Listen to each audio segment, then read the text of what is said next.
Hello, everybody. This will be a bit of a shorter one this week as I'm trying to catch up and actually get back to present day with all of my Road to 315 bench stuff. Currently, what you're seeing is like 3 or 4 weeks behind where I'm actually at, and that's not where I want it to be. I want to actually be updating you guys with my training as it's happening. So this week's weight was 175 pounds. Primary session went really well. I could tell I had at least one more week at the time of uninterrupted 5x5 progression. And you'll be able to see on my very last rep, there was like a really hard sticking point at the spot where my arm was like just above parallel to the ground. And that's what I'm going to spend a bit more time talking about today. So otherwise, for the rest of the sessions in the week, I had to push back my secondary bench session again due to school stuff. It was mostly off program anyways, but I kept the primary bench work in, and I didn't get the other things on film, but I did some dips, some rows, some chins, and some curls. So seeing this last rep made me start to think, the last rep of my 5x5 that is, that, and this is something which was later confirmed.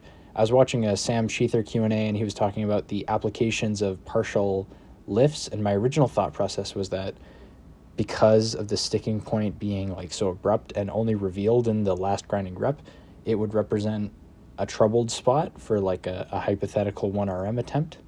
So my initial thinking was to consider a pin press, but then I got to thinking more and decided on a floor press. And the reason why I decided on a floor press is because it was neatly placed such that I could challenge that exact range of motion that was giving me trouble in the primary bench work.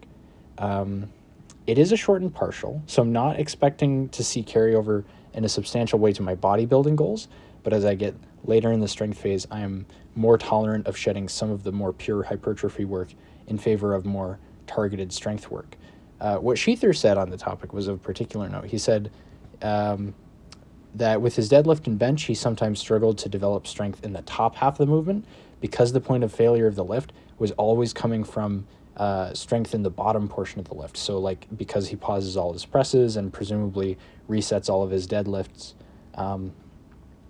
like the lift would fail because of an inability to push past that point, just because of the way that the lift was being performed, not because of the way that his strength actually existed. And that made a lot of sense to me, right? So you combine the talk about like the place of partials in developing strength, like working on the second half of the range of motion and actually allowing you to develop specific strength for that, and the thoughts I already had brewing in my head about wanting to include some sort of partial pressing movement anyway.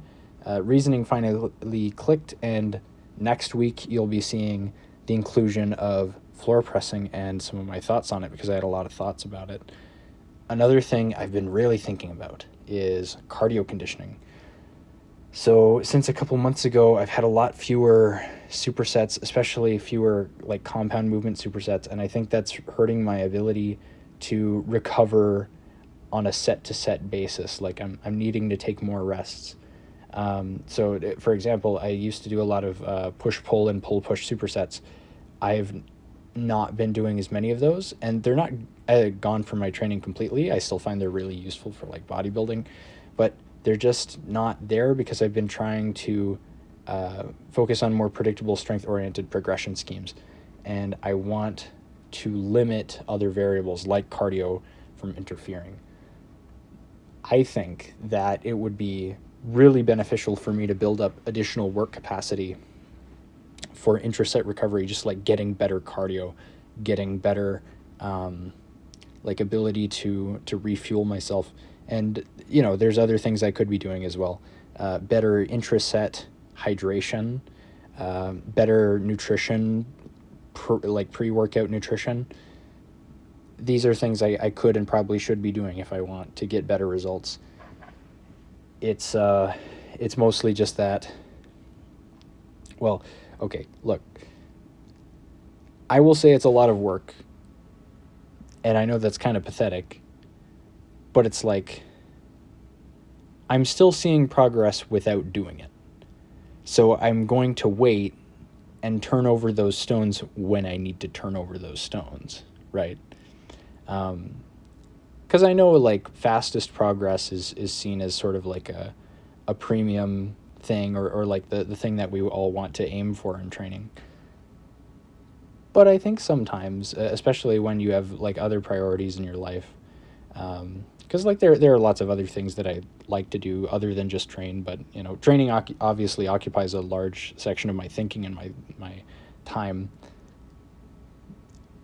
But if I were to like do all the things to maximize my training, I might not be able to do those things which I think lead me to living a fuller life, right? Or at least not right now. I'm not saying I won't be able to do them in the future. Like there will be ways to integrate it, but right now it's just not convenient to like do meal prep, for instance. Like that's something I've been wanting to do for a long time. And I know it will save me time when I get around to it. It's just a matter of like I need to plan it out, and I need to make sure that I can perform it consistently. And that is just not something I've yet had time to plan out. But, you know, that's like meal prep is something I'm going to be working on a lot, I think. That's going to be the next big stone I want to overturn, because it will lead to more predictable bulking progress and eventually more predictable cutting progress. That's another thing that I should probably bring up. At some point in this coming year, so 2024, this should be released in 2023, very late 2023. I am wanting to do probably at least a mini cut, and I don't know what it's going to look like yet, and I don't know what weight I'm going to reach before I do that. But the reason is I just want to shed the amount of excess fat that I have, like just a little bit of it, just to facilitate easier bulking in the future. Like there's no reason for me to go on a full 3 or 4 month cut. But anyways, we'll leave that for another video. I'm pretty sure, yeah, this is all I had for you guys today. Please take care, train hard, and have a great day.